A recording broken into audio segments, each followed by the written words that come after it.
Hey, what's going on, guys? It's Turin here with another Warhammer Total War online commentary. In this battle, I'm going to be piloting the Dwarves led by the Slayer King, Ungrim Iron Fist, and I'm going to be facing off against the Beastmen. So definitely a fun matchup, and something I wanted to say before we get started is I feel like the Dwarves may have finally found their place in multiplayer ladder.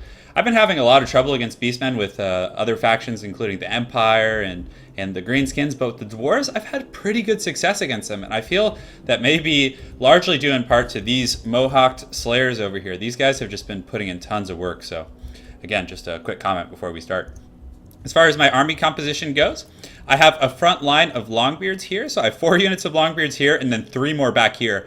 I really like the armored and shielded effect as well as the charge defense against large foes, which is especially helpful against Minotaurs and those other nasty Gorebull type creatures. So here I have a group of Coilers. Again, Beastmen have fairly low armor. If you look across their units, I mean, these Minotaurs only have 35 armor, so I don't necessarily know if you need to go heavy duty with the Thunders, and the fact that the Coilers can fire with a pretty decent arc is definitely something I like. In the back line here, I have 2 groups of Slayers, which are just absolute bosses this game. They just do a great job at punishing those Minotaurs, so definitely a big fan of Slayers in this matchup. And then here I have a group of Hammers in the back. These guys are just kind of the wrecking crew that I send around. They're essentially like a sweeper in football or soccer, and they just run around and do work. So, and of course, again, Ungrim is just, he's awesome in this matchup. And then a Runesmith. I feel like every Dwarf army should have a Runesmith, hands down. So, again, I do have a really armored, a lot of units, and I feel like Longbeards are some of the more cost-effective Dwarf units. So, as far as his army composition goes, he has 2 groups of Chaos Warhounds here in the brush, which is definitely a good position because I'm going to probably be marching or engaging right here, and they'll be able to sweep around and get a pretty good push. So, well played on his part. As far as his front line goes, he has a front line of Ungor Spearmen, the shielded units. And again, they do have very poor leadership, so these are just the fodder units. They have low armor, pretty low attack damage, decent melee defense, but again, they're a quick unit and good fodder in my opinion. So he also has a group of Goreherd over here, and behind them, he has the bulk of his army. These guys are definitely a big investment, but they're definitely worth it in my opinion. I really like Minotaurs. So he has 2 groups of those guys, and again, you can see even the Minotaurs, they have high HP, but they do have low armor. But again, they're very fast. 56 speed is quite incredible. He has Malagor of the Dark Omen. I definitely like that particular lore of magic. I really like the Devolve ability, the fact that he can summon a Cygor, all that stuff is very strong. In the back, he has 2 groups of Ungor Raiders, and flanked behind them, he has 2 groups of Ungor Herd. So similar to my Hammers, he's probably going to use these as an auxiliary unit to just plug in as needed. So without further ado, let the games begin. Something to comment on while our armies advance on one another is I don't really like to get artillery against Beastmen, particularly for the reason right here is that they're just so maneuverable, and unless you really want to like turtle and force yourself into, a predictable position, it's hard to protect them against Beastmen, especially since the Minotaurs run right through your ranks. They just literally will plow through your army and get where they want to go.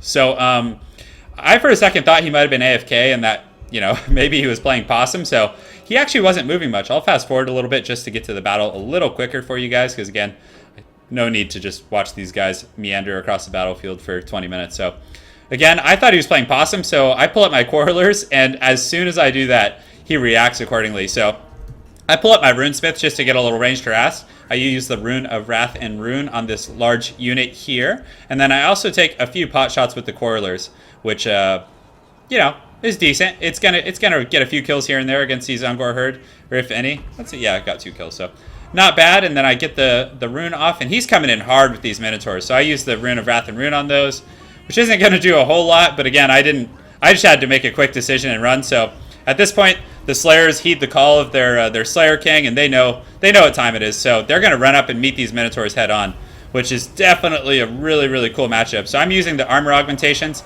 Longbeards take the shock, and then the Slayers get in there and start fighting these guys and just go in fisticuffs. And this is a great matchup for the Slayers. They're really going to be strong here. So again, you can already see these Minotaurs are starting to take pretty heavy-duty damage over here.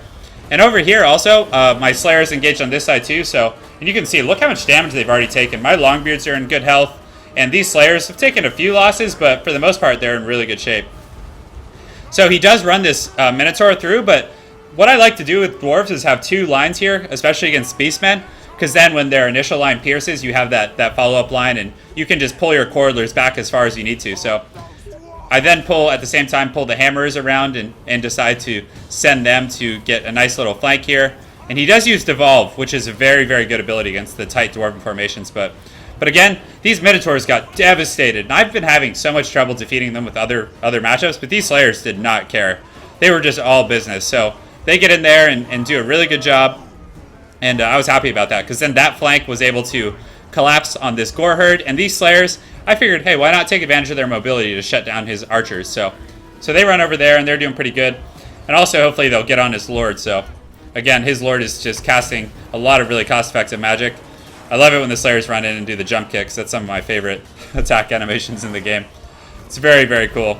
So that's what's going on over here. And as far as the front line goes, I'm really, really doing well. These hammers, not the best use of them. I should have had them in the front line and used Longbeards to deal with these dogs, but I did have some Longbeards in auxiliary to deal with these flanking Gorbals and Hounds, and so those hammers will chase those off easily.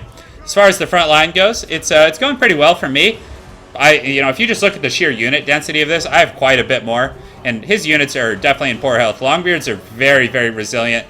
If you look at their leadership, they have 100 plus armor with the rune of Oath and Steel, and their leadership is really high. So I really like them as a front line against Beastmen. And over here again, he's casting Devolve again. For anyone who plays Beastmen, I really think it's something that you should just spam as often as you can. It's very cheap and very cost effective. As far as the backline goes, these Longbeards are definitely having trouble with this Gorbel. It's a very, very strong unit. So I pulled Papa Ungrim in here, and he is going to slay this beast as his call in life. So it's definitely good. And these Quarrelers, I was able to reposition to shoot at that Gorbel, and you can see it is no match from Ungrim. He's just putting that thing down. So I'm definitely very happy about that. And at this point, I reformed my ranks because he did have an auxiliary force, like I said. So I think he wanted to soften me up and then pull in a second wave of attacks. But again, the Longbeards are very sturdy, and they're going to be able to hold the line against these really weak Ungor Spearmen. I mean, these are fodder units, and Longbeards, though they are fairly cheap, they're really, fairly elite in terms of a lot of their stats, aside from their damage, perhaps. So he pulls in these Minotaurs back from route.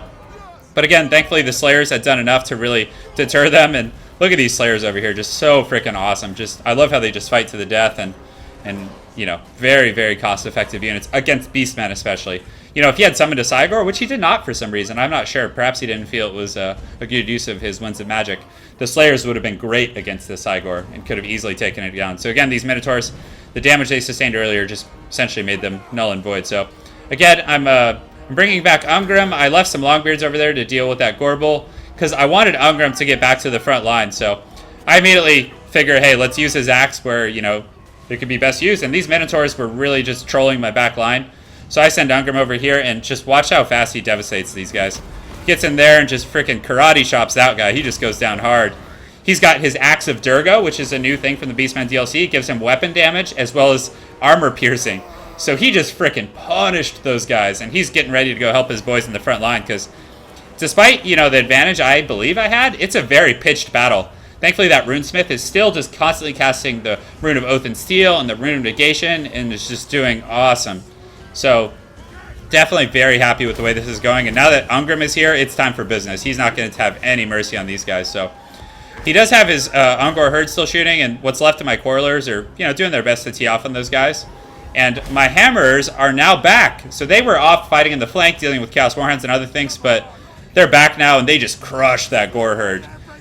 Personally, with Beastmen, I think you should be using the Bestigor herd. I really think that's the more cost-effective infantry unit for them. So these Hammers are just going to get in here and do as their name infers. They're going to hammer the heck out of these guys, and you can just see their shields flying, and they're getting their horns and hooves and taking off, because this is not where you want to be surrounded by a bunch of angry dwarves led by the Slayer King himself. So as you can see, these units themselves, they already have pretty poor leadership, and you can look at the hit they're taking from all of that stuff. So again, the dwarves at this point are just charging out and taking them down, and it's looking good. So he brings in his lord here for his last stand. Malagor is, perhaps he should have had him at least in the periphery of conflict, but once Ungrim gets his dwarven paws on him, it's definitely going to be over. So I'm using these units to chase them off. They're shielded. They're going to be pretty resilient against the Ungor Raiders. They don't have great armor piercing, and again, if you see Ungrim in here, is just laying the beat down on this guy. So we'll just fast forward here through the end because at this point it's mostly a rout.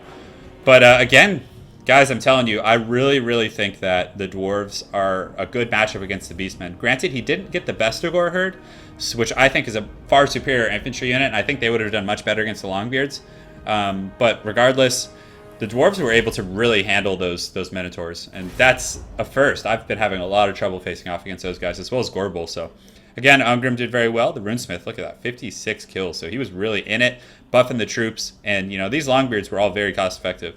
They held the line and just paid their dues. And again, the Slayers were instrumental in taking down Minotaurs, which cost about 400 or 500 more than them. So not only did they just hands down crush them, but then they were able to push back to the archers and continue to do work. These hammerers, they were just chasing off fodder mostly. I had them on the Warhounds, and then I also had them chasing down the Raiders and flanking there at the end. But again, I could have used them a little better. I was a little careless with them, and the Quarrelers did quite well as well. So as far as his army goes, the Ungor Spearmen didn't do the best, but the Gore Herds were pretty decent. I would say in many ways they're similar to the role that the Longbeards take in the Dwarven roster. He did use the Ungor Raiders, which the Dwarves are a very, very heavily armored faction. He did wisely switch to start targeting my Slayers, which was good because, again, they are shirtless and savage, so they will take damage from those arrows for sure. These Chaos Warhounds did really good. They were able to chase down my Quarrelers and just decimate my Quarreler numbers. So again, but this other group got headed off pretty quick by those Hammerers, so they didn't do as well. But the Minotaurs, despite getting slayed, literally, did quite well for themselves also. But again, for the 1500, they did not pay their dues this game. Though that Gorbolt certainly did. So anyways, good game to Jester Paris. I look forward to seeing you again on Ladder. Thanks for watching, guys. I really appreciate it. And please like and subscribe, and I'll make sure to put out content as often as I can. Take care, everyone, and enjoy your Saturday.